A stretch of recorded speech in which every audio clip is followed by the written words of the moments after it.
المنزلة اليقظة بإذن الله. Ça va aller vite, mais on va rester longtemps avec منزلة التوبة. Il y a tellement de choses à dire, elle est très très belle cette manzila. Bien, ça c'est le 9e. Hein? Pour vous expliquer mieux cette manzila, on nous dit que Amran ibn Hussein, compagnon de Rasulullah sallallahu alayhi wa sallam, il marchait dans les rues de Médine et il a entendu des voix qui le saluaient. Salam alayka wa rahmatullahi wa barakatuh.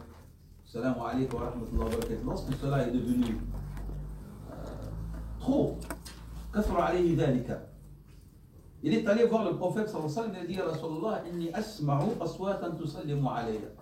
Ya Rasulallah, j'entends des voix qui me saluent. Le prophète lui a dit Bushraka ya Amran. Bonne nouvelle à toi ya Amran. Ce sont les anges. Qala Amran, faktawaitu. Il est allé faire quoi? Cautérisation avec le feu pour se soigner. Alors se sont coupés. Alors je suis revenu au prophète sallallahu alayhi wa sallam pour me plaindre. Il lui a dit la cause c'est le cas. Tu as utilisé un moyen qui n'est pas conforme. Alors les anges sont partis. Donc c'est-à-dire la démarche elle est conforme, mais la suggestion elle n'était plus conforme après. Et c'est ça l'erreur. Donc pourquoi est-ce qu'il cite ça? Pour lui dire tu dois choisir une voie qui est conforme. La suggestion qui t'était venue après n'est plus une suggestion conforme à ce que tu as été. Alors le hadith dit falamma taraka al-kayya, lorsqu'il a délaissé le kay avec le feu, les voix sont revenues. Alors il a trouvé une intimité avec. Sta'nisu biha, permanence. Donc voilà, ça c'est un discours malaki qui vient à des gens qui sont d'un degré, ce qui, Allahu a'lam, devient très rare de nos jours. Mais faites attention, avec Khitab al-Malaki, il y a des appels des shayatines, des djinns. Et Dieu dit au niveau du discours des shayatines et des djinns, ya'iduhum wa yumannihim. Il leur promet, hein, wa yumannihim, il leur donne des faux d'espoir. Mais en vérité, le shaitan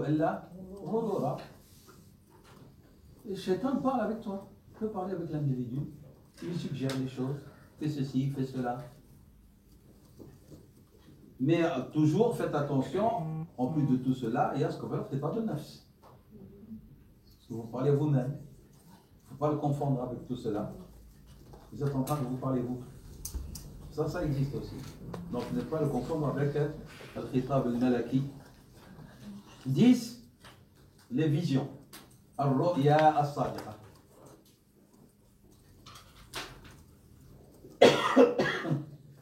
Là, c'est une mer, nous dit Ibn al-Qayyim, très profonde et abondante et tumultueuse, dans laquelle beaucoup de gens se sont noyés, se sont perdus. Première cause de perte, ou signe de perte, c'est que beaucoup de gens font la confusion entre les rêves et les visions. Farq bayna al-ru'ya wal-ahlam. Les songes ne sont pas des visions. Al-ru'ya as-sadiqa, nous parlons. Al-ru'ya min Allah. Al-ru'ya as-sadiqa min Allah. Ça vient de Dieu. Wal-ahlam min al-shaytan. Si vous voyez quelque chose qui se réalise, ce n'est pas un hal, c'est une vision. C'est qu'il y ait quelque chose de bien. Si on voit que... Si vous voyez une vision et qui se concrétise, ça c'est pas un songe, c'est pas un rêve. C'est une vision, c'est une ru'ya. C'est clair? Les songes, c'est du shaitan là. Une vision à quel moment? Quand on dort ou bien... Quand tu dors. Bah oui, quand tu dors. Et la grande majorité des gens, non. Exemple. Ru'ya, nous avons des hadiths. On va détailler. Ru'ya, nous avons dans les hadiths, c'est 46e partie de la révélation, de la prophétie. Et nous avons des versions. Ru'ya est une partie de 60 et quelques parties de la prophétie. Donc vous avez 46, vous avez 60 et quelques. Est-ce qu'il y a contradiction entre les hadiths? Non, ce sont des hadiths sahih. Alors nous savons comme une preuve, qu'est-ce qu'ils nous disent? C'est-à-dire, il nous dit que les parties de la ru'ya qui sont proches ou loin de la prophétie dépendent de la qualité de votre foi. Si vous avez une bonne foi, vous serez à 46, à 43, à 42, à 30. Et si la foi elle est petite, vous serez à 60 et quelques. C'est le maximum. Donc le prophète a cité 46 et 60 et quelques. Et pour dire que les degrés de la proximité de la personne dans sa vision, qui est une partie de la prophétie, cette proximité avec la prophétie de votre vision dépend de la qualité de votre foi. Vous allez peut-être votre vision vous situer à 46 ou à 45 ou à 60 et quelques. Hein? Non, non, c'est comme ça qu'ils nous expliquent. Ils disent أن الرؤيا أجزاؤها تقل كلما كان صاحبها صادقا. Plus vous êtes quelqu'un de véridique, de sincère et de pieux ou de pieuse, donc les degrés, les parties qui font qu'elle est à 60 ou à 40 ou à 50 va diminuer par rapport au degré de la prophétie. C'est clair? Non. On a deux hadiths, un qui dit 46, l'autre qui dit 60 et quelques. On va faire le jama. Lorsqu'on a des hadiths authentiques, on ne jette pas les hadiths. On va faire le jama. Ah, là, n'oubliez pas, les compagnons sont des gens précis. Les compagnons sont des gens précis. S'ils n'ont pas entendu 62, il ne va pas dire 62. Il va dire قال صار بضع وستون, il dit بضع وستون. البضع, que veut dire? C'est plus que deux. Parce que ça va suggérer un groupe, un pluriel. Le pluriel, c'est de 3 et plus. Mais il n'a pas entendu 63, il n'a pas entendu 65. Alors il a rapporté ce qu'il a entendu. Comme de l'hadith, il rapporte ce qu'il a entendu. Sinon, il devient menteur. Au moment ils avaient peur de mentir sur le compte de la Sallallahu alayhi wa sallam. Moi, je ne vais pas leur dire, il a dit 64, on va dire 65. Non, eux, faisaient attention. Ils ne vont pas arrondir, si je peux dire. Il ne s'agit pas de chiffres qu'on arrondit parce qu'il s'agit de l'aqida. Donc, le hadith, l'autre, il dit, Bid'un wa sittoun. L'autre, il dit, Bid'an wa sab'oun. Bid'a veut dire de 3 à plus. Majmoua, jama. Donc, ils ont groupé les hadiths.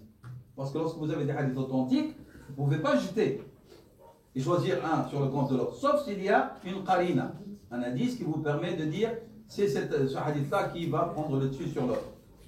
Jama'ou, ils ont compris qu'il n'y a plus de prophétie, c'est clair, la nouveau, Rasulullah sallallahu alayhi wa sallam.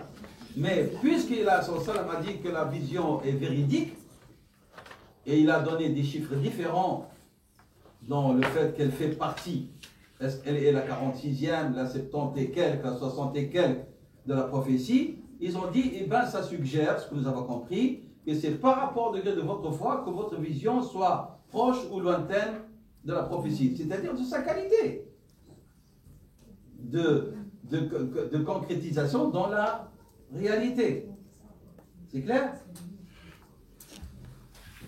Voilà. C'est pour ça qu'il y a un hadith dans lequel le prophète a dit sallam, celui dont la vision est la plus véridique, c'est celui dont le langage est le plus véridique. إذا كان الإنسان صادق في كلامك ستكون صادقا في رؤياك. إذا كان كذاب fabulateur, est-ce qu'il va avoir des bonnes visions? Il va avoir des songes. Donc le hadith dit أصدقكم رؤيا أصدقكم حديثا.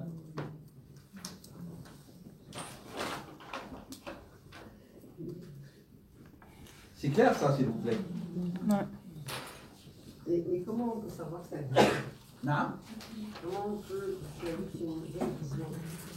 Et si on va revenir à la question principale, comment est-ce qu'on peut connaître les choses vraies si on ne se connaît pas soi-même?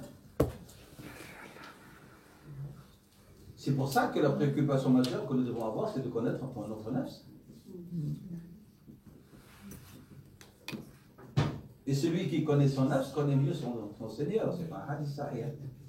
C'est ce qu'il rapporte tous, et c'est vrai. Et c'est pour ça que Dieu nous a renvoyés au fi anfusikum.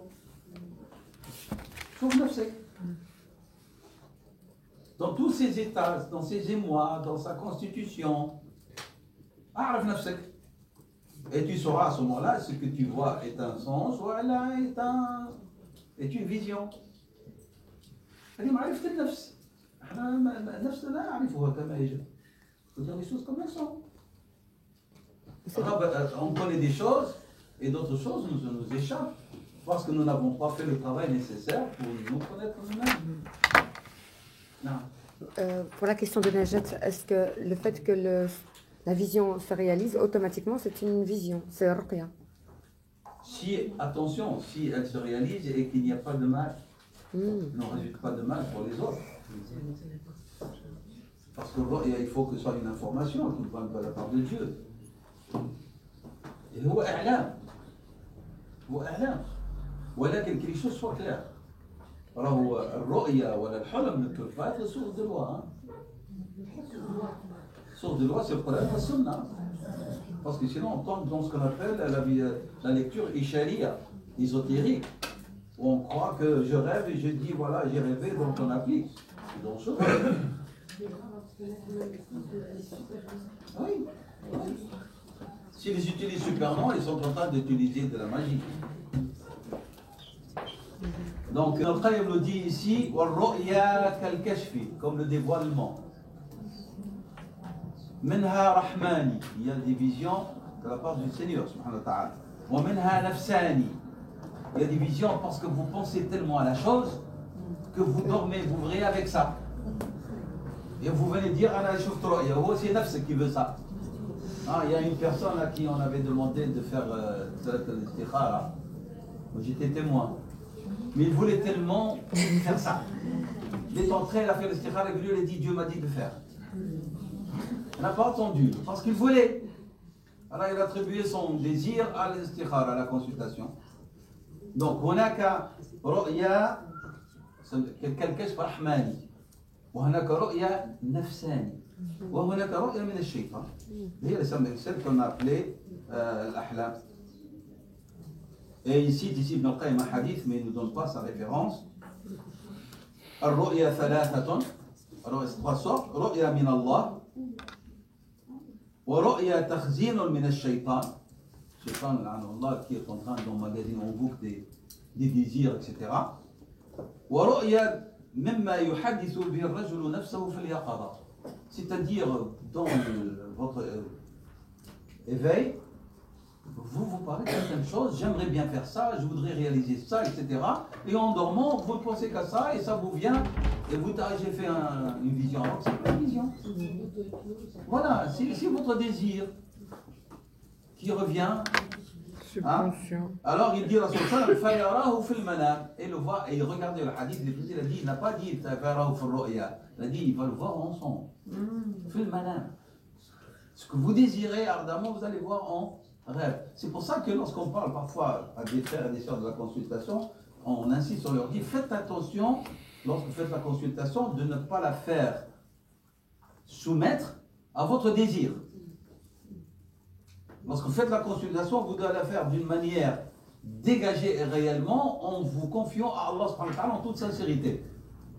Parce que qu'est-ce que vous dites dans la consultation? Allahumma inni a'lamu annaka ta'lamu wa la a'lamu.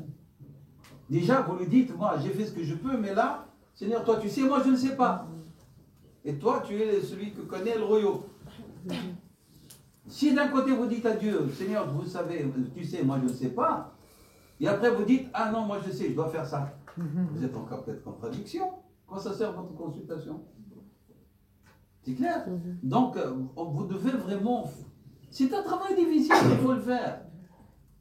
Il faut le faire et de ne pas laisser votre désir qui peut être aveuglé par la passion, par le manque d'affectif, par tout ce que vous voulez, et d'aller dans cette voie-là, et puis vous allez accuser le ru'ya, ou accuser l'istikhara. C'est dangereux. Et c'est pour ça donc il dit al-ru'ya allati min Allahi khassa. Donc la prévision qui vient de la part de Dieu, elle est spécifique et privilégiée, c'est-à-dire elle n'est pas donnée à n'importe qui. Le ru'ya, c'est pas donné, c'est pas à la commande. C'est ça ce que vous devez savoir. Le ru'ya n'est pas à la commande. On vous parle d'un problème, attendez, je fasse le roi et je vais vous le dire. Non, ça c'est pas le roya. Le roya, c'est que vraiment, sans même être au courant de ce qui se passe, et Dieu vous envoie une information. Parfois, ça ne vous concerne pas, ça ne concerne personne. Il y a même des personnes lointaines, où ça concerne le Ummah, ça concerne. C'est ça. C'est pas un Al-Hajj qui a vu là, et qu'on vous dit d'écrire 40 fois et de la distribuer. Ça, c'est du mensonge, ça.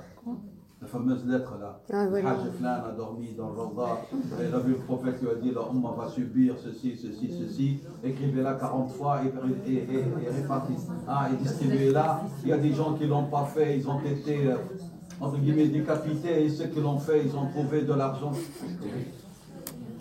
Là, depuis que j'étais petit. Ouais, ça va. Moi aussi. Là, 100 ans que j'entends parler de ça. Il rêve chaque jour. 40 ans. Et beaucoup de savants disent que c'est une démarche de non-musulmans qui ont fait ça, pour le distraire et tout. Et si tu ne le fais pas, tu vas mourir, tu vas avoir un malheur. La vision des prophètes, c'est une révélation. Nous sommes d'accord?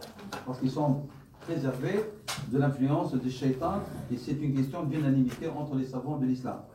Et parmi ces visions-là, les visions de Sayyidina Ibrahim alayhi salam concernant le sacrifice de son fils alayhi salam, Sayyidina Ismaïl alayhi salam.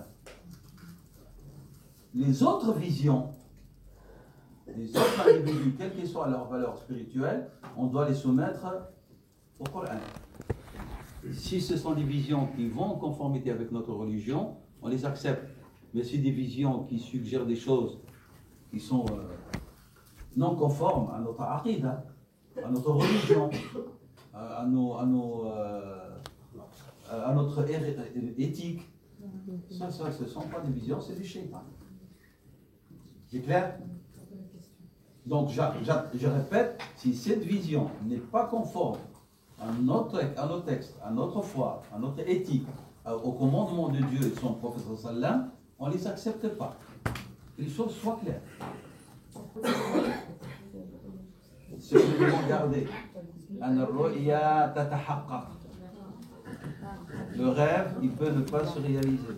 Mais la vision, elle se réalise. Telle qu'elle a été vue. C'est pas entre les mains de serviteurs, c'est Dieu qui décide. Oui, il y a quelqu'un qui non. Selon Abdel Qayyim, les visions les plus véridiques, c'est celles qui ont lieu durant le dernier tiers de la nuit. Avant le Fajr, non? Oui, l'Ashar, le Sahar. Sahar, c'est le dernier tiers de la nuit. Car il dit, selon sa compréhension des textes, c'est le moment de la descente, entre guillemets, de Dieu, subhanahu wa ta'ala. Uniquement le. Non, il a dit Asdaq al-Ru'ya, la ru'ya la plus véridique, c'est celle qui aura lieu dans ce moment-là. Il n'a pas dit elle n'aura lieu qu'en ce moment. D'accord. Parce que c'est le moment où il y a plus de rahma, de sorte de rahamat et de pardon. Et c'est le moment où les shayatins, la'anahumullah, sont les plus en retrait. Dernier tiers de la nuit. Et il dit, et les plus moins véridiques, c'est celles qui auront lieu au début de la nuit, lorsque les shayatins s'élancent. C'est pour ça que le prophète nous a demandé, au moment du coucher du soleil, de faire entrer nos enfants. De ne pas les laisser jouer dehors. Au moment du coucher. Faire entrer les enfants. C'est à ce moment-là que les shayatins tantashab. Ça s'appelle al-atama. Le moment de la tombée de la nuit. Disons, beaucoup de gens ne font pas attention aux recommandations de Rasulullah. Il y a des moments où on doit retirer nos enfants, au moment de Qayloul, lorsque le soleil au zénith et que ça tape, il faut faire entrer les enfants, et au niveau de la tombée de la nuit. Fermer nos fenêtres, faire rentrer nos enfants, parce que c'est le moment où les shaytans s'élancent. Et il dit ici, donc les shaytans et les mauvais esprits. Ubad ibn Samit, rahimahullah, qui est un des compagnons du prophète sallam et un ulama sahaba, s'il vous plaît. Ubad ibn Samit, radiyallahu anhu, disait Ru'ya al-mu'min kalamun yukallimu bihi ar-rabb 'abdahu fil manam. Ar-ru'ya as-sadiqa, c'est une parole de Dieu avec laquelle Dieu parle à son serviteur durant son sommeil. Ça, c'est un avis, hein, c'est pas un hadith. C'est ce que dit Sayyidina Ubada ibn al-Samit radiyallahu anhu wa arda. Je vous donne 10 minutes pour la prière, Inch'Allah, puis nous reprendrons. Naam. أعوذ بالله من الشيطان الرجيم بسم الله الرحمن الرحيم وصلى الله وسلم وبارك على سيدنا محمد وعلى آله وأصحابه أجمعين. Donc le premier sous-titre ou sous-chapitre, l'imam Ibn Qayyim l'avait intitulé Al-Fatiha al-Shafiya. Al-Fatiha, la remède. Il dit elle contient deux types de remèdes ou de guérison. Shifa al-Qulub et Shifa al-Abdan. Remède et guérison des cœurs et des corps.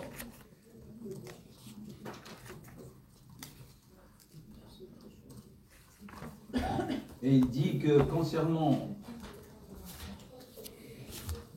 le remède des cœurs,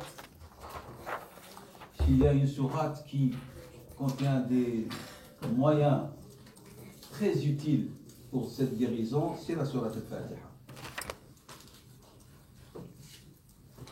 Parce qu'il dit que la sourate va traiter des causes, des maladies des cœurs. Et les maladies des cœurs proviennent de deux choses essentielles. Maladies du cœur, les maladies du cœur proviennent de deux choses essentielles. Fasad al-ilmi wa fasad al-qasdi. On en a parlé. Fasad al-ilm, c'est-à-dire il y a un savoir fasid, erroné, faux, et l'intention, wal-qasd, elle est souillée. Et il va en résulter de ces deux causes des maladies du cœur, deux maladies plus graves qui sont ceux de Dhalal ou de Ghadab. C'est-à-dire la personne va tomber dans l'égarement et va encourir la colère de Dieu subhanahu wa ta'ala.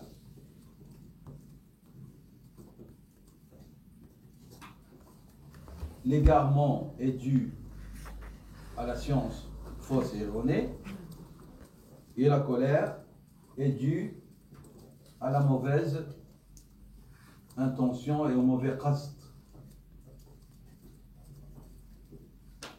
Il dit toutes les maladies du cœur reviennent à ces deux causes-là.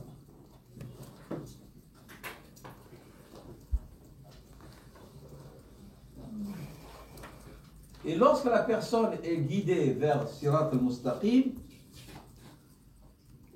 cela engendre forcément la guérison de la maladie de l'égarement.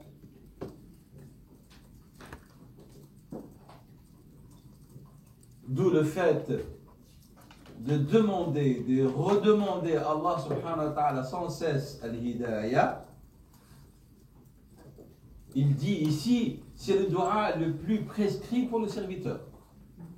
Afrada dua, il y a le mot farada ou afrada, le plus. C'est le dua donc le plus prescrit qui s'impose comme étant le plus obligatoire que le serviteur doit demander. Et d'où le fait que Dieu lui a prescrit de le demander, de faire cette invocation nuit et jour. On parle des prières quotidiennes.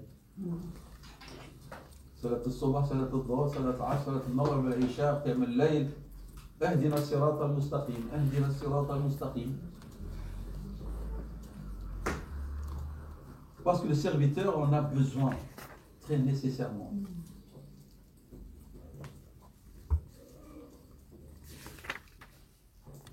Et lorsque la personne réalise en elle Iyyaka na'budu wa iyyaka nasta'in, c'est toi que nous adorons et c'est de toi que nous demandons assistance. comment est-ce qu'elle va s'identifier? Il dit ilman wa ma'rifatan, savoir et vraie connaissance, wa amalan wa halan, et pratique, mise en pratique et état. ربما تعلم ولكن حالك لا يوافق. Il a dit, donc ici, il a dit ilman wa ma'rifatan. L'ilm, c'est un savoir. Le ma'rifa, c'est une connaissance plus importante que l'ilm. Le ma'rifa, c'est encore plus intense, plus profond que l'ilm.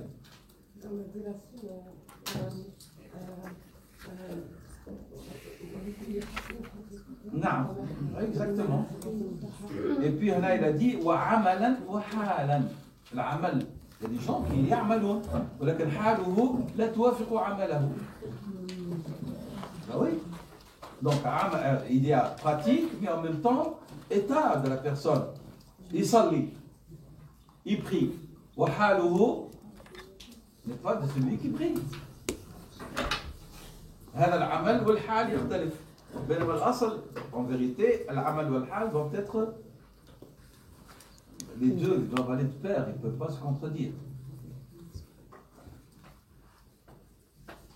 Et donc il a dit, cela qu'est-ce qu'il va donner? Eh bien, il va donner guérison de la maladie, de quoi? De la corruption du cœur et de l'intention.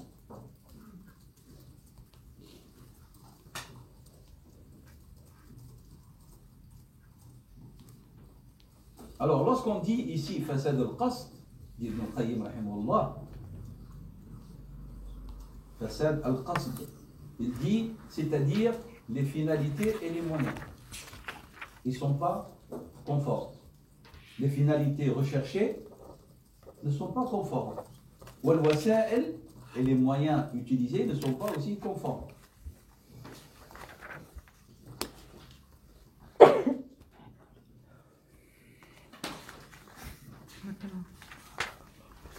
Exemple. Les finalités, par exemple, le kibr, le ghurur, etc. Ou le wasa'il, comme les mouchriquins. Les mouchriquins prétendaient croire en Dieu, mais ils lui associaient d'autres divinités sous forme de statues. Les wasa'il, elles sont fausses. Ils prétendent qasdum huwa Allah, voilà que le wasa'il, les moyens sont corrompus, sont fausses. Usalli wa u'min billah, ou le wasa'il, l'association avec Dieu en s'adressant à des humains, leur demandant secours, les saints et les tombes des morts. Le wasila n'est pas conforme.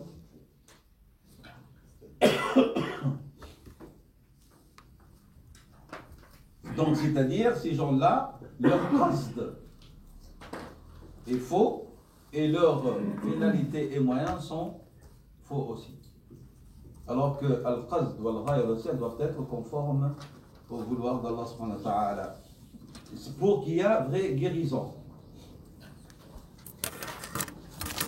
Alors ici, il dit quelque chose de très beau, Ibn Qayyim rahimahullah. Il dit ad-dawa, le remède, si on veut se soigner de cette maladie du cœur ou des maladies du cœur, il dit que le remède est composé de 6 éléments. C'est-à-dire il y a khalqa, comme mixture d'un médicament, et donc on va avoir une composition multiple. Il dit 7 éléments qui composent ce remède. 6, excusez-moi, c'est la fatigue. Donc 6 éléments. Il dit premièrement Ubudiyyatillah la ghayra, la soumission à Dieu et pas à d'autres que lui.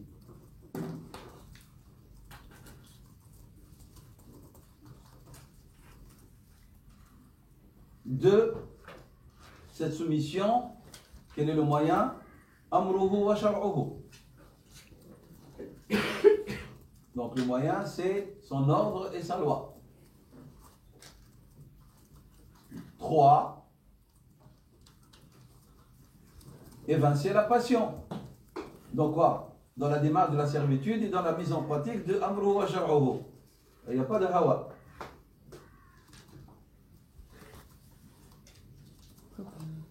4, on ne suffit pas aux opinions des hommes.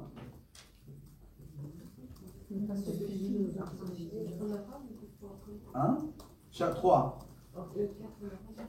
ولا بآراء الرجال وأوضاعهم. C'est-à-dire أمر الله. Qu'est-ce qu'il veut? Il faut lier, hein? عبودية الله لا غيره بأمره وشرعه لا بالهوى ولا بآراء الرجال. Et non pas on va adorer Dieu, suivre sa loi, son ordre selon la vie ou la conception d'un tel ou d'un tel. Ça c'est le 4, 3, hein? Voilà 4. 5. En demandant assistance à Dieu dans son adoration. C'est-à-dire, on va se soumettre à Dieu à l'adorer en lui demandant de l'aide pour qu'il nous aide à l'adorer. En arabe, il dit بِالْإِسْتِعَانَةِ عَلَى عُبُودِيَّتِهِ بِهِ نَسْتَعِينُ بِاللَّهِ عَلَى عُبُودِيَّتِهِ. On va chercher soutien auprès de Dieu pour l'adorer et se soumettre à lui. Ça, c'est simple. 6. Vous devez être convaincu que tout cela ne peut pas s'acquérir grâce à votre force, mais par l'aide de Dieu et sa force. يعني لا بحولك ولكن بحول الله وقوته.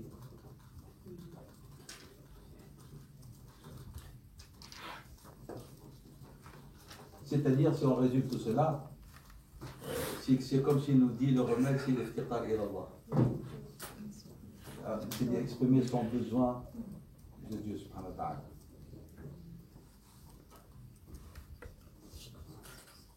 Alors, ces composantes de ce remède, ce sont les différentes parties de Iyyaka na'budu wa Iyyaka nasta'in. Donc, ces composantes de ce remède, eh ben, c'est ce qui constitue les parties de Iyyaka na'budu wa Iyyaka nasta'in. Si un médecin compétent, il dit, qui a le savoir des vraies maladies, et le malade les utilise convenablement, il y aura très certainement guérison. Donc il faut un bon médecin et un malade qui est réceptif. Donc il a dit فإذا ركبها الطبيب اللطيف. Il n'a pas dit tabib méchant. Ah, il est quelqu'un qui est compétent, mais en même temps il est quelqu'un qui est doux, de la douceur, pour faire comprendre à la personne comment est-ce qu'on doit prendre soin de soi-même avec ce remède. Ah, c'est un médecin qui doit connaître les maladies du cœur. العالم بالمرض واستعملها المريض حصل به الشفاء التام. Et s'il y a un manque dans la guérison, c'est qu'il y a un des éléments qui n'est pas présent dans la composante. C'est-à-dire, c'est que la personne croit que c'est grâce à son effort, par exemple, le 6e point, ou soit qu'il a prétendu se soumettre à Dieu, mais pas bishar'ihi, ou il a donné priorité aux avis des hommes sur Shar'Allah. Et ainsi de suite. Il dit, si ce remède ne donne pas lieu de guérison, c'est qu'il y a un des éléments dans la composition qui n'a pas été présent ou bien utilisé. Ou peut-être 2 ou 3 éléments, il dit, dans la composition de ce médicament. Et c'est vrai, analysons un petit peu. Là, c'est notre situation, la situation de l'Ummah. Vous allez trouver qu'il y a un des éléments ou plusieurs qui manquent. C'est le tarkib mta ad-dawa.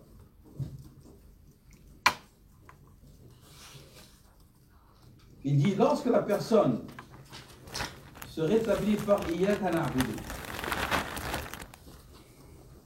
par de la maladie de l'orgueil et de la vanité, et par Iyyaka nasta'in, il se rétablit de la maladie de l'égarement et de l'ignorance.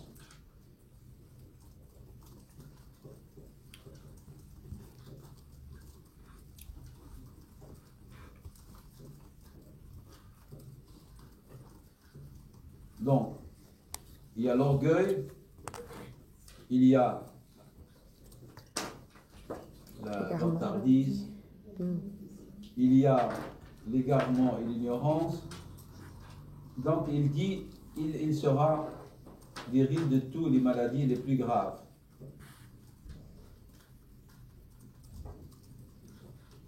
Et ainsi, une sourate qui contient de tels remèdes mérite d'être appelée Al-Shafiya.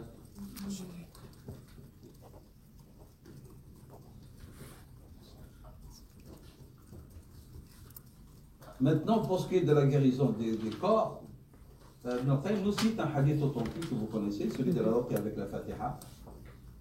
Des compagnons qui passaient, Sayyidina Abu Sa'id al-Khudri rapporte que certaines personnes parmi les compagnons du prophète sallallahu alayhi wa sallam sont passés par un village des Arabes et qui ne les ont pas bien accueillis.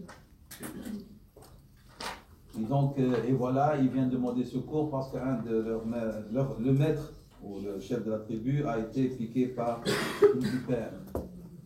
Alors ils sont venus leur demandant est-ce que vous n'avez pas un remède, une ruqya quelconque. Ils répondirent oui, mais puisque vous ne vous avez pas accueillis, nous ne le ferons pas, donc vous ne payerez pas.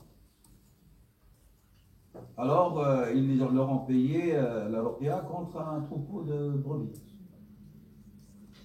Alors l'un des compagnons a récité sur le Fatiha. Alors l'homme s'est levé comme s'il n'avait pas été touché par quoi que ce soit. Ils ont pris ce ja'al et ils ont dit on ne le distribue pas, on ne fait rien avec tant qu'on n'est pas revenu auprès de Rasulullah sallam pour lui poser la question. Alors lorsqu'ils sont rentrés, ils ont informé Rasulullah sallam. Il a dit Kulu wadribu li ma'akum bisah, mangez et laissez-moi ma part. Donc la Fatiha est une guérison aussi des corps. Donc le hadith contient que cet homme qui a été piqué par ce poison sur le Fatiha l'a guéri de cette maladie. Deuxième passage, il a appelé ça sous-chapitre Fatiha Tanfid.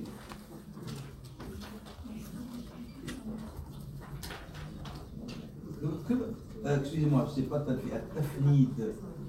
Fannada yufannidu, c'est la réfutation. Ana fannadtu ra'yaka, tu l'es réfuté avec les arguments. Donc la Fatiha est une réfutation. De quoi? Il dit il y a réfutation ala al-mubtilina min al-milali wal-nihali. Donc c'est une réfutation des dires de qui? Des différents sectes et tendances. Et en même temps, une réfutation et réponse aux gens, aux innovateurs et aux gens de l'égarement de cette communauté. Donc il y a les tendances, les sectes et les tendances, et puis il y a réponse à qui? Aux innovateurs d'entre la Ummah. Le Sayyidina Muhammad sallallahu alayhi wa sallam. Pourquoi? Parce qu'il dit cette sourate dans l'ensemble, elle parle de quoi? Elle parle de Sirat al-Mustaqim. Le Sirat al-Mustaqim sous-entend que nous devons connaître quoi? La vérité. Il lui accorde priorité sur toute autre chose. Il donne le Sirat al-Mustaqim mutadamminan à quoi? Ça sous-entend on doit connaître ma'rifat al-haqq. Et quoi encore? Wa itharuhu. Non, al-ithar, lorsque tu l'altruisme, ça s'appelle ithar. Mais ici, c'est pas l'altruisme, ici c'est dire donner priorité à al-haq sur toute autre chose. Ce que dit la religion, ce que dit le texte sur toute autre tendance ou hawa nafs ou autre. Wa taqdimihi ala ghayrihi. Et l'aimer plus que tout autre. Et se soumettre à lui. Et appeler les gens à ce sirat. Et se battre et combattre ses ennemis selon ses possibilités. Tout ça au service de Sirat al-Mustaqim. Wal-Haq, c'est quoi al-Haq? C'est la voie sur laquelle était Rasulullah et ses compagnons. C'est ça al-Haq. الحق هو ما كان عليه رسول الله صلى الله عليه وسلم وأصحابه رضي الله عنهم.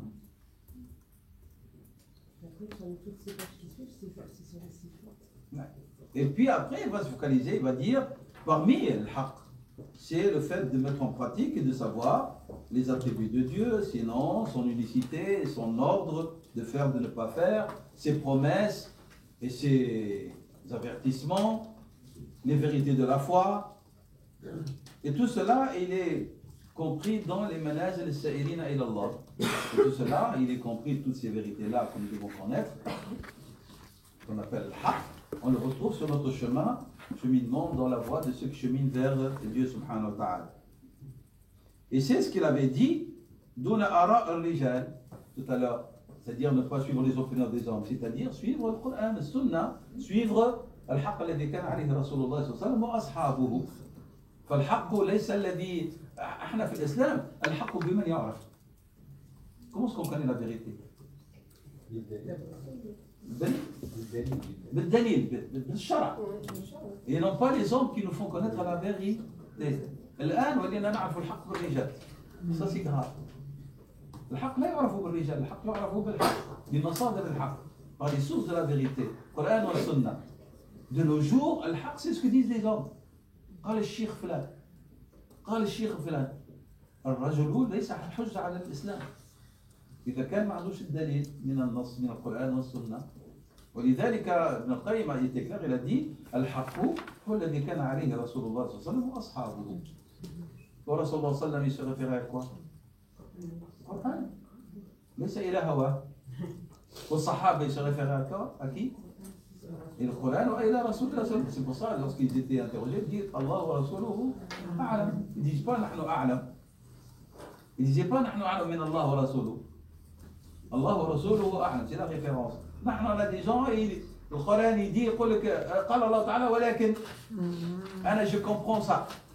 Et avant de nous dire ce que tu comprends, donne-nous la compréhension de Rasulullah sallallahu alayhi wa sallam.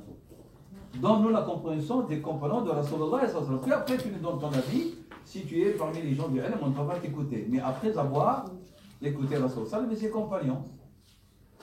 Et non pas directement on saute vers X et on laisse qu'a dit Allah wa Rasuluhu. De toute façon, ce discours n'est pas tenu par les savants, les vrais savants. Les vrais savants, ils réfèrent toujours Allah wa Rasuluhu. Il dit ici فَكُلُّ عِلْمٍ أَوْ عَمَلٍ خَرَجَ مِنْ مِشْكَاةِ نُبُوَّتِهِ فهو من الصراط المستقيم. Tout savoir et toute action qu'on puisse de quoi? De mishkat. De cette mishkat, c'est lanterne, oui, c'est une image. Et la niche. De quoi? De nubuwa. Alors à ce moment-là, huwa min as-sirat al-mustaqim. Et s'il n'est pas ainsi, فهو من صراط أهل الغضب والضلال. Et donc quoi? Donc il dit il n'y a pas de khurouj que de ces trois sources, ces trois niches si vous voulez. عن طريق رسول الله صلى الله عليه وسلم وما جاء به وطريق أهل الغضب وطريق من عرف الحق وعانده. Trois. طريق رسول الله صلى الله عليه وسلم هو الوحي القرآن والسنة هي من الوحي. الطريق الثاني de ceux qui sont égarés, que Dieu a égarés. Et puis la troisième voie, c'est le tariq de ceux qui ont connu la vérité, mais ils s'entêtent à le refuser.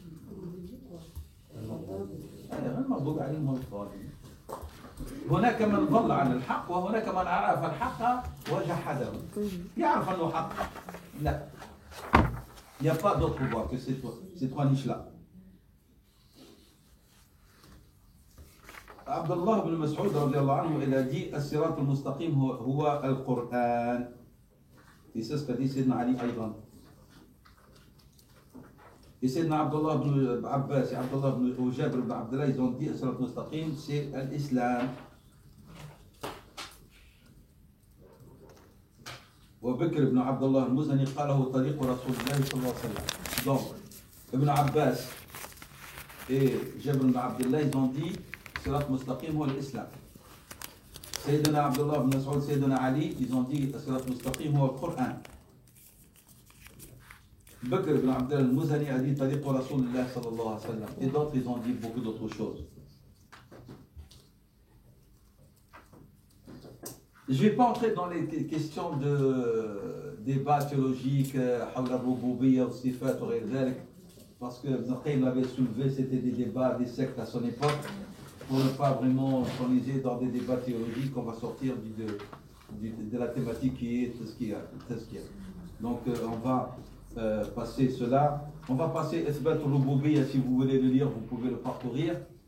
C'est la page 44, Isbat al-Rububiyya la yahtaju ila dalil. Le fait de confirmer la seigneurie de Dieu ne nécessite pas de preuve. Et puis après, il va débattre des divergences entre les gens concernant la notion de l'uluhiyya.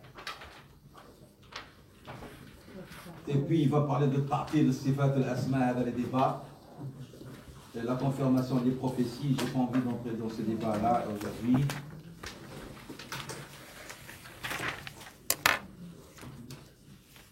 À la page 50,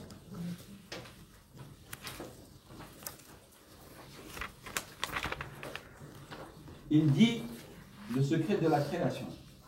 C'est sur l'intitulé Ibadatun wasti'ana. Adoration et demande de soutien ou d'assistance. Wasti'ana. Donc il dit le secret de la création et de l'ordre de Dieu, et des livres et des législations et de la récompense et du châtiment. Tous les secrets de tous ces thèmes-là reviennent à deux mots. Ce sont ces deux mots partagés entre le Seigneur et son serviteur en deux parties. La première partie, c'est pour Dieu, subhanahu wa ta'ala, c'est qawluhu iyyaka na'budu, l'ibad. Et la deuxième partie, elle est pour le serviteur, c'est qawluhu ta'ala iyyaka nasta'in. C'est-à-dire, les lois, les révélations, tout ce que Dieu a promis comme récompense, ce qu'il a annoncé comme châtiment, la cause de la création elle-même et de l'ordre de Dieu ont pour finalité, c'est d'adorer Dieu, subhanahu wa ta'ala, et de lui demander de l'aide et du soutien. Et ici, il fait mention au hadith rapporté par Ibn Abbas, entre autres, dans lequel Dieu dit, hadith aussi, j'ai divisé la partie entre moi et mon serviteur en deux parties. Donc, إذا قال العبد الحمد لله رب العالمين قال تعالى مجدني عبدي, mon serviteur m'a glorifié, mon serviteur m'a loué, et mon serviteur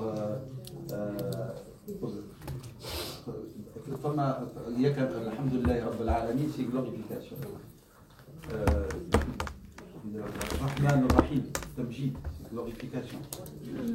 Iyyaka na'budu, c'est soumission. Wa iyyaka nasta'in, c'est une demande. Et la troisième partie, c'est entre Dieu et son serviteur. Et donc, dans la première partie, Dieu dit, mon serviteur m'a glorifié, m'a loué. Dans la deuxième partie, Dieu dit, mon serviteur m'a demandé à mon serviteur ce qu'il m'a demandé. Et lorsqu'il dira la dernière partie, Dieu dira, ceci c'est entre moi et mon serviteur ce qu'il a demandé. Donc la prière, le Fatiha est divisée entre l'abd wa Allah. Bayna ta'zim wa bayna isti'ana. Wa hadi huwa ad-din. Le din c'est ça. D'un côté il y a soumission et ta'zim lillah, d'un autre côté on demande et on se revient auprès d'Allah subhanahu wa ta'ala. C'est tout revient à cela. Et il dit ici une belle parole, j'aimerais bien que vous la notez, il a dit al-ibada. Parce qu'on dit iyyaka na'budu, al-ibada tajma'u aslayn. Elle regroupe deux fondements, on va les appeler. La première, ghayatul hubb. Vous ne pouvez pas adorer celui que vous n'aimez pas. Al-ibadatu tajma'u ghayatul hubbi, l'extrême amour. Et cet amour extrême est exprimé par une humilité extrême. C'est le deuxième point. Un, deux. Il a dit les deux. Les deux. Ghayat al-Hubb, ça c'est le premier. Et le deuxième, بغاية الذل والخضوع.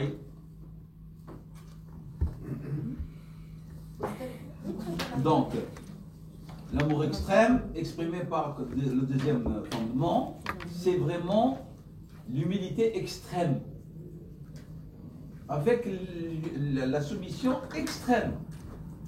On a qu'à vol vraiment s'humilier pour devant Dieu. Mais pas dans le sens figuré. Hein. Et al-khudou', c'est vraiment l'abandon de toute force et tout, et dire Seigneur, j'ai rien d'autre que toi. C'est ça, il dit al-ibad. Je répète, al-ibadatu, il a dit tajma'u aslayni ghayat al-hubbi bi ghayat al-dhulli wal-khudu'i.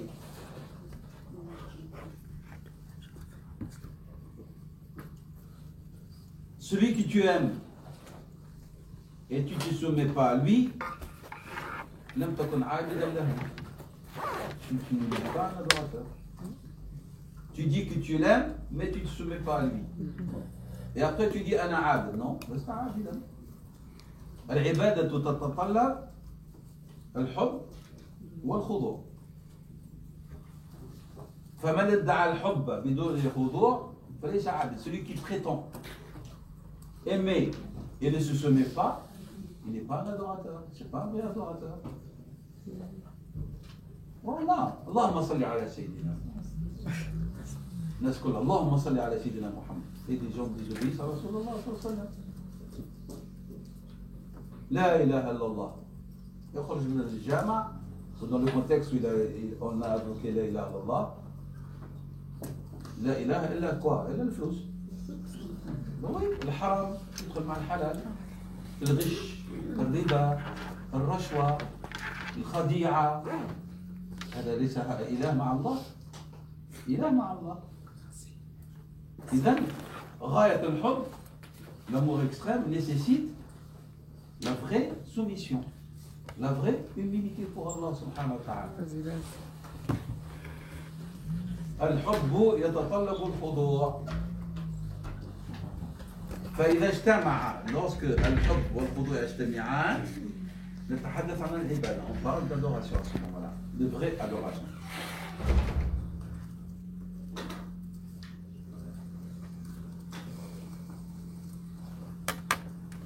Ça c'est pour ce que l'ibada. Al-isti'ana maintenant. Parce que le titre était Ibadatun isti'ana. Al-isti'ana. Elle aussi, elle va englober deux fondements importants. La confiance en Dieu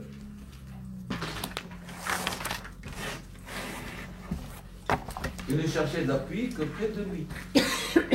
En arabe, الاستعانة تجمع أصلين الثقة بالله والاعتماد على الله. Vous dites à Dieu, إياك نعبد, on a dit العبادة والحب مع الخضوع والتذلل. D'accord? وإياك نستعين, tu vas chercher de soutien auprès de celui dont tu n'as pas confiance. Il faut avoir confiance. Alors, qu'est-ce que ça veut dire la confiance? La confiance, c'est lorsque même tu es éprouvé. Tu ne mets pas en cause Dieu subhanahu wa ta'ala dans ce qu'il a choisi pour toi. Quoi? On va être comme ceux qui adorent Dieu, comme a dit Dieu, lorsqu'ils sont touchés par un bien, ils sont contents. Lorsqu'ils sont éprouvés, ils sont mécontents.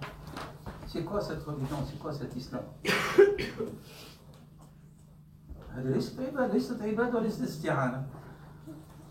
يعني احنا الاستعانة pour réaliser ce que nous désirons nous. Ou l'isti'ana a pour élément essentiel, le premier élément essentiel, c'est avoir confiance en Dieu. Alors si tu as confiance, ce qui va venir de lui, tu dois le considérer comme un bien. Vous allez me dire, vous le dites théoriquement, mais il faut qu'on s'entraîne. Que ce qu'on dit théoriquement soit réellement accepté et vécu. Et on commence chacun par soi. On applique dans les choses que nous considérons entre guillemets, dans lesquelles nous considérons que nous sommes lésés. Un mal-être, manque de moyens, un mariage mal vécu, un divorce, un non-mariage, que ce soit un homme ou une femme, un mariage où on n'a que des problèmes, un mariage mais on est bien mais on n'a pas d'enfant, et ainsi de suite. Il faut faire, hein. On applique, bon, on a dit tout à l'heure, l'amthal. On se marie et ça ne marche pas. Oui ou non? Si on a confiance en Dieu, on va considérer que c'est un bien. Il faut chauffe. Le prophète, Dieu lui a donné un verset que nous devons nous répéter chaque fois qu'on se retrouve devant ce dilemme.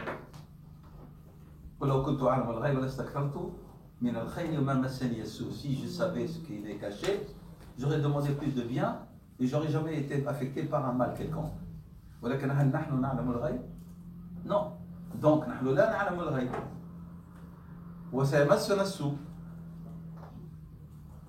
et si vous demandez du bien, le bien, c'est Dieu seul qui le connaît où est-ce qu'il est, subhanahu wa ta'ala. On ne le connaît pas. On le connaît à une certaine mesure. Voilà que comme Dieu dit toujours, Allah ya'lamu wa antum la ta'lamun. Nahnu na'lam hatta lahna. Voilà que Allah ya'lam, subhanahu wa ta'ala. L'omniscient. Alors, il faut faire confiance à Dieu. En vérité, tout se résout lorsqu'on construit la confiance avec Dieu, subhanahu wa ta'ala. Alors, tout ce qui est pour les affecter, on va le vivre. Sayyid Aïcha n'a pas eu d'enfant. Aucune des épouses du prophète n'a eu d'enfant avec Rasulullah. Est-ce qu'ils étaient stériles? Dieu n'a pas voulu. Pourquoi les sœurs de Sayyid Aïcha ont eu des enfants? Pourquoi Sayyid Aïcha? S'il y avait stérilité, ça devrait être dans toute la famille. Des problèmes génétiques. Sayyid Hafsa, et ainsi de suite. Dieu a voulu que ce soit Sayyid Khadija. Est-ce que vous avez entendu un jour Sayyid Aïcha se plaindre? Pourquoi je n'ai pas eu d'enfant avec Rasulullah? Sayyid Hafsa. Et ainsi de suite, elles étaient jeunes. C'est pour vous dire en vérité, il faut mettre nos situations à la lumière des vécus des compagnons et des gens pieux et reconstruire la confiance en Dieu. Et une fois, on va revenir à ça, parce qu'on va parler dans la sourate, on va parler du tawakkul. On va revenir à la question de thiqa fillah. C'est la foi qu'il faudra retravailler, c'est tout. Hein. C'est l'élément primordial et essentiel. C'était la qualité des compagnons. Les compagnons, ils avaient une qualité au tasdiq, والعمل بالتصديق وكان عندهم ثقة في الله لا تقاس. Ils avaient une confiance absolue en Allah subhanahu wa ta'ala. نحن, on dit qu'on a tasdiq, mais notre tasdiq a besoin de tasdiq. On dit qu'on aime Dieu, notre amour doit avoir des preuves. On doit reconstruire. On dit qu'on fait confiance, mais on doit reconstruire notre confiance. Parce que dès qu'on est éprouvé, notre confiance, et comme j'ai dit, malheureusement, d'accord, nous vivons dans un contexte où nous avons été, au niveau de notre spiritualité, souillés. C'est que le bien est devenu pour nous, moins de mesure de notre bien, c'est le janb al-madi. C'est l'aspect matériel sur le plan financier ou même affectif. Il faut que ce soit concret. Alors que non, même la shahadi, elle est relative ou non? Elle est relative. Ni l'argent est la source réelle du bonheur, ni les enfants source réelle du bonheur, ni ceci, ni cela. Il faut le chercher ailleurs. Et ce ailleurs, nous l'avons perdu de vue tous. Si quelqu'un n'a pas touché comme ça, on est à des degrés différents. فنسأل الله سبحانه وتعالى أن يعيننا على أن نصل ثقتنا في الله سبحانه وتعالى وأن نعيد الثقة فيه سبحانه وتعالى وأن يجعلنا من أهل العبادة وأهل الاستعانة وأن يغفر لنا تقصيرنا وأن يجعلنا من أهل التوفيق وأن يعيننا على ما أولانا وأن يجعلنا ممن يستمعون القول فيتبعون أحسنه. اللهم صل وسلم وبارك على سيدنا محمد وعلى آله وصحبه أجمعين. استعنا بالله. اللهم اغفر لنا وارحمنا وعافنا واعف عنا، زدنا من فضلك ولا تنقصنا، واكرمنا ولا تهنا، وآثرنا ولا تؤثر علينا. اللهم الطف بنا فيما جرت به المقادير إنك على كل شيء قدير. اللهم ردنا بقضائك وبارك لنا في عطائك واختم لنا بخير عمل واجعل ثوابه الجنة. وصلى الله وسلم وبارك على سيدنا محمد وعلى آله وأصحابه أجمعين. سبحانك اللهم وبحمدك نشهد أن لا إله إلا أنت نستغفرك ونتوب إليك. سبحان ربك رب العزة عما يصفون وسلام على المرسلين والحمد لله رب العالمين.